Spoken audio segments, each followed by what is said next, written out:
दुखों की गूंज। अंधेरी रात थी। आसमान पर घने बादल छाए हुए थे और दूर कहीं से उल्लू की भयावह आवाज आ रही थी।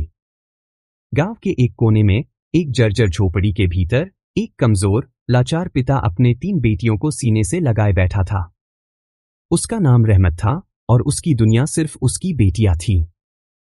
उसकी पत्नी को गुजरे 5 साल हो चुके थे और वह जिंदगी की चुनौतियों से लड़ते लड़ते थक चुका था। मासूमियत की छाव। रहमत की 3 बेटियां थीं, जैनब, मरियम और सबसे छोटी आयशा। जैनब 17 साल की थी, जिसकी आंखों में मजबूरी की झलक दिखती थी। वह अपने पिता के साथ मेहनत करती और दूसरों के घरों में बर्तन मांजने जाती। मरियम 15 साल की थी और सिलाई कढ़ाई में माहिर थी। छोटी आयशा सिर्फ 10 साल की थी, लेकिन गरीबी ने उसे समय से पहले बड़ा बना दिया था। जुल्म की शुरुआत। गांव में गरीबों पर हमेशा अत्याचार होता था। रहमत मेहनत मजदूरी कर बेटियों का पेट पालता, लेकिन गांव के अमीरों को उसकी मेहनत से चिढ़ थी। वे चाहते थे कि वह अपनी बेटियों को उनके घरों में नौकरानी बनाकर भेजे, लेकिन रहमत उन्हें दरिंदों के हवाले नहीं करना चाहता था। एक दिन जमींदार के गुंडों ने उसे घेर लिया। रहमत, अगर तूने अपनी बेटियों को हमारे घर काम पर न भेजा तो तुझे यहां रहने नहीं देंगे, एक आदमी ने धमकी दी। रहमत की आंखों में आंसू थे।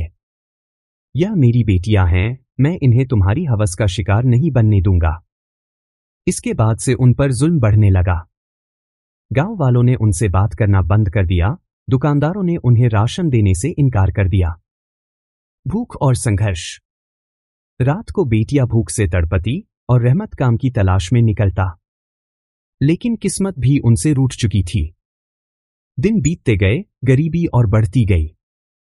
एक दिन ऐसा आया कि जैनब को मजबूरी में एक अमीर के घर काम करने जाना पड़ा। वहां उसके साथ दुर्व्यवहार किया गया। जब वह रोती हुई घर आई तो रहमत का दिल टूट गया। अंतिम क्षण। रहमत अपनी बेटियों की बेपसी देख अंदर ही अंदर घुट रहा था।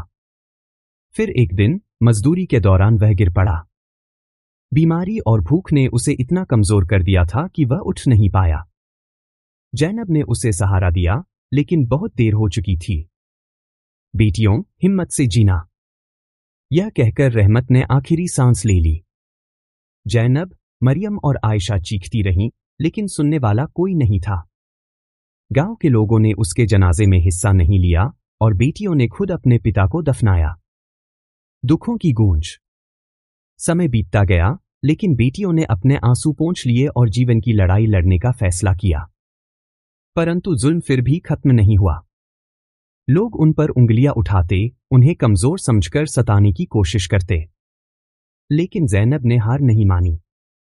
उसने अपनी बहनों के साथ मिलकर हालात का सामना किया।